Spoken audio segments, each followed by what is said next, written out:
और शुरुआत इस वक्त की सबसे बड़ी खबर के साथ, और बड़ी खबर यही कि माइक्रोसॉफ्ट का जो सर्वर है वो लगातार ठप चल रहा है। 22 घंटे के ज्यादा वक्त लगातार जो सर्वर है वो ठप चल रहा है। आपको बता दें कई सेवाओं पर असर देखने को मिल रहा है, चाहे विमान सेवा की बात हो, बैंक सेवा की बात हो, रेल सेवा की बात हो, इन पर असर साफ तौर पर दिखाई दे रहा है। सर्वर डाउन चल रहा है, 22 घंटे हो चुके हैं।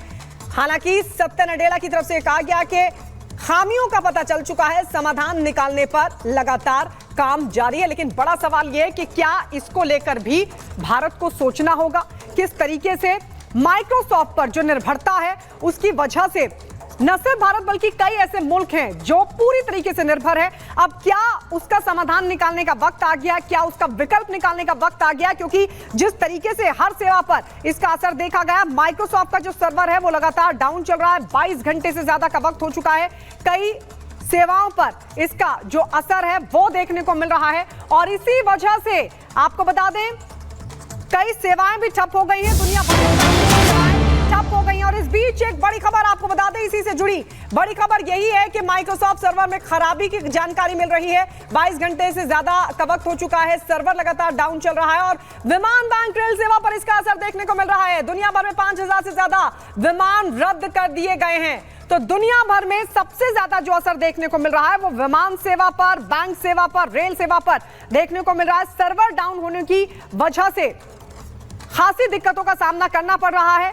आपको बता दें तकनीकी खामी की जानकारी मिल रही है और उस पर काम लगातार चल रहा है ठीक करने का। लेकिन विमान, बैंक, रेल सेवा पर सबसे ज्यादा असर देखने को मिल रहा है। दुनिया भर की अगर बात करें तो 5000 से ज्यादा विमान रद्द हो चुके हैं इसकी वजह से।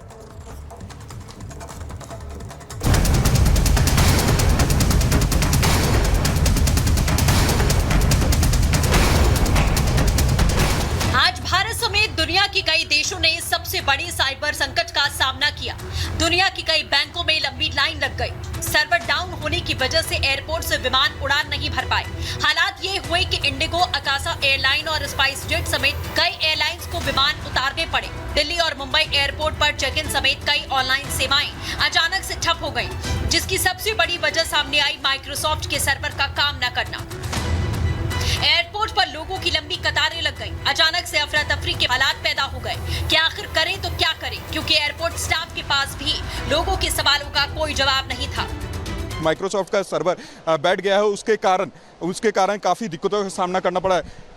देखिए यहाँ पे ये सर्वर काम नहीं कर रहा। अब क्या करने के लिए? बोर्डिंग पास निकालने के लिए क्या दिक्कत आ रही है सर? ये चल नहीं रहा है। चल नहीं रहा है? हाँ जी सर। कब से ये दिक्कत हो रही है? सर मैं तो अभी आके देखने लगा था पर चल नहीं रहा था। बोर्डिंग पास निकाल रहे हैं? नहीं, बोर्डिंग पास निकल नहीं रहा है। निकल नहीं रहा है, यहीं पे आकर सिस्टम हैंग हो जा रहा है। यस सर, सिस्टम हैंग हो रहा है। अभी एक निकला है लेकिन दूसरा नहीं निकल रहा है। अब भी बोर्डिंग पास निकालने की कोशिश कर रहे हैं? हाँ जी, हाँ जी। क्या दिक्कत आ रही है? अभी नहीं निकल रहा है, एरर आ रहा है बार बार। एरर आ रहा है? कहाँ जाना है आपको? देखो चेन्नई जाना है। सब एक ही सवाल पूछ रहे थे, हुआ तो क्या हुआ? तभी माइक्रोसॉफ्ट बताता है कि उसका क्लाउड सर्वर डाउन हो गया है, और यही वो कारण था जिसकी वजह से ये डिजिटल दुनिया पूरी तरह से मैनुअल हो गई। लोगों को एयरपोर्ट पर मैनुअल चेक इन कराया गया, यहाँ तक कि हाथों से लिखे बोर्डिंग पास लोगों को दिए गए। सिर्फ भारत ही नहीं बल्कि दुनिया के हर कोने में एयरपोर्ट पर लंबी लंबी कतारें लग गई। लोग अपने घरों से दूर परेशानी से जूझते नजर आए। देखिए, टेक्नोलॉजी में इस तरीके के व्यवधान हमेशा उत्पन्न होते हैं, और ये एक जिस तरीके से एक बाढ़, सूखा होता है, इसी तरीके से ये भी चीज़ें हो सकती हैं। और इसका प्राइवेट सेक्टर में, जनता में, सरकार के डिफरेंट सेक्टर्स में इम्पैक्ट पड़ रहा है। और सरकार के लिहाज से इसमें हम देखें तो बहुत सारे इसके महत्व हैं, क्योंकि सरकार को दो तरीके से इस संकट से जूझना पड़ रहा है। पहला कि निजी क्षेत्र को जो इनकन्वीनियंस है वो, और दूसरा जो सरकारी सेक्टर्स में।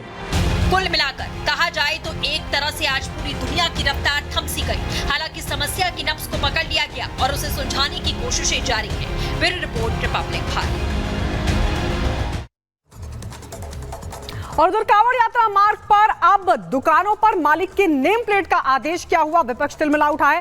अब विपक्ष 100% सियासत पर उतर आया है। वहीं दूसरी तरफ जो लोग हैं, जो आम लोग हैं, उन्हें जिला प्रशासन के इस आदेश से कोई फर्क नहीं पड़ रहा है। लेकिन सवाल यह है कि फिर विपक्ष क्यों कर रहा है सियासत? रिपोर्ट आपको दिखाते हैं।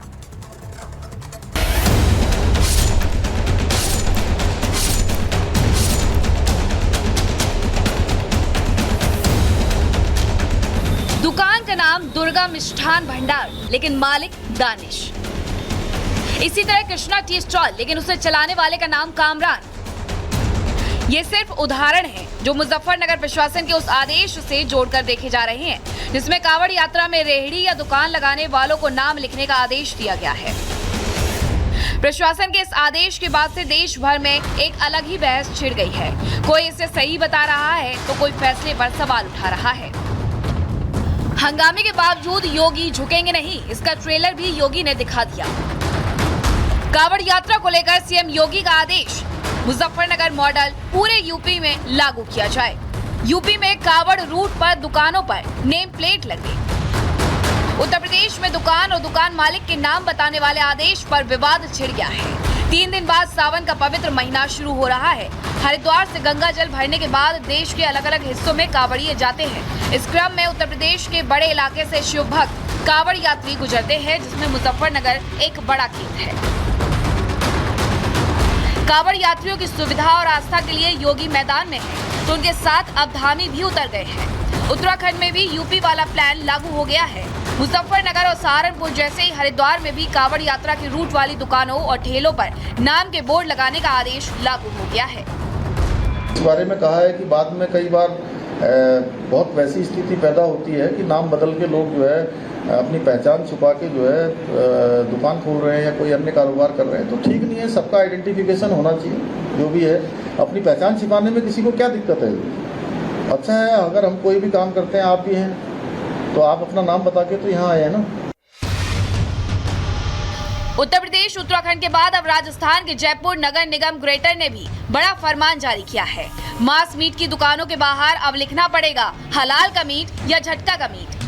मीट की दुकानें हों, उनका कमर्शियल लाइसेंस होना अनिवार्य है। यानी जिसके पास में कमर्शियल लाइसेंस होगा उनको ही मीट की दुकान का लाइसेंस मिलेगा। इसके साथ ही जो मीट की दुकान का लाइसेंस मिलेगा तो उस पर झटका और हलाल है वो भी इंगित करना होगा, जिससे किसी की जन भावना आहत नहीं हो, किसी को भी किसी प्रकार का भ्रम ना हो।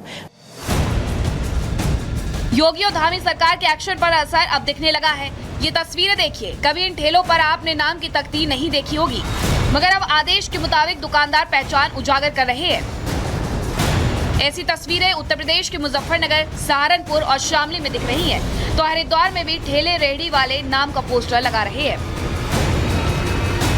इस साल कांवड़ यात्रा 22 जुलाई से शुरू होकर 19 अगस्त तक चलेगी, जो न सिर्फ धार्मिक और आस्था का मामला है बल्कि रोजगार और व्यापार के नजरिए से भी अहम है, क्योंकि एक साल में 4 करोड़ लोग कांवड़ यात्रा करते हैं। हर कांवड़िए का खर्च करीब 1000 से 1500 रुपए। सालाना 5000 करोड़ का कारोबार होता है। स्थानीय लोगों को इससे ज्यादा रोजगार मिलता है और कांवड़ यात्रा के रूट में लोकल इकोनॉमी को जबरदस्त फायदा भी होता है। इसीलिए तो ज्यादातर दुकानदार भी प्रशासन के फैसले के साथ हैं। जनता का तो बिल्कुल सही सोचना है। जो हिंदुओं की चीज़ है वो हिंदुओं में होनी चाहिए। जो अदर कास्ट है वो अपने नाम के आगे लगाओ, जिसकी मर्जी हो जहाँ से खरीदो कोई सौदा, उसमें क्या दिक्कत है? आदमी के लिए गलत है और सही आदमी के लिए सही है। कि हम सही है, हमने लगा रहे हैं, कोई टेंशन नहीं है। हमारा नाम जो सच्चा है वो नाम यहाँ लिख रहे हैं, कोई दिक्कत नहीं। बहुत ही अच्छा फैसला है, हम इसके समर्थन में हैं, क्योंकि कांवड़ मार्ग में चलने वाले कांवड़ियों को ये पता रहेगा कि ये सात्विक भोजन यहाँ पर मिलेगा, तो वो वहाँ पर ले सकते हैं। नाम से उनको ये पता लग जाएगा। कई लोग ऐसे भी हैं जिन्हें अपना कामकाज ठप होने का डर सता रहा है। मैं नहीं समझता हूँ कि व्यापार में या बिजनेस में भी कोई धर्म आड़े आना चाहिए, और इस तरीके की चीज़ें किस बुनियाद पर की जा रही हैं ये तो वही लोग बता सकते हैं कि जिन्होंने ये फैसला किया है। बहरहाल ये चीज़ हमारी संस्कृति, हमारी तहजीब और हमारी सकाफत के लिए कतई तौर पर मुनासिब नहीं। पहचान उजागर करना सही है या गलत, ये तो जनता फैसला करेगी, लेकिन नाम बताने वाले आदेश पर नॉन स्टॉप राजनीति शुरू है। हालांकि स्थानीय दुकानदार और ठेले वाले नाम लिखने वाले आदेश को सही बता रहे हैं। उनका तर्क है कि कांवड़ यात्रा के दौरान किसी तरह की समस्या ना हो, इसके लिए जरूरी है कि पहले से उपाय किए जाएं, जो हो भी रहे हैं। Bureau report, Republic Bharat.